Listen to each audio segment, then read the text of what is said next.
Ko'pchilik Birlashgan Qirollik, Angliya va Buyuk Britaniya farqini bilmaydi. Ular bir xilmi yoki farqi bormi? Qaysi biri to'g'ri? Keling bilib olaylik. Bu Britaniya va Irlandiya orollari Yevropaning shimoli g'arbida joylashgan orollar guruhi. Buyuk Britaniya va Irlandiya geografik atamalar, siyosiy emas. Buyuk Britaniya eng katta orol, Irlandiya ikkinchisi. Endi qiziq qismi boshlanadi. Buyuk Britaniya 3 mamlakatdan iborat. Angliya, Shotlandiya va Wales har biri o'zi bayroqli. Irlandiya oroli esa ikki siyosiy tuzilmadan iborat. Irlandiya Respublikasi va Shimoliy Irlandiya.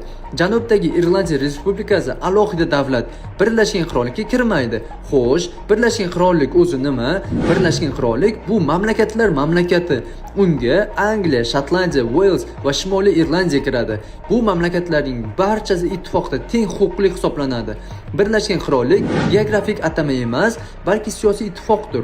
Bu yurtlardan kelganlar ingliz, Shotland, Waleslik, Irlandiyadan kelganlar esa irlandlar deyiladi. Shimoliy irlandiyaliklar o'zlarini irlandiyalik, britaniyalik yoki ikkalasi deb atash mumkin. Xulosa qiladigan bo'lsak, Angliya bu mamlakat, bu Buyuk Britaniya bu orol.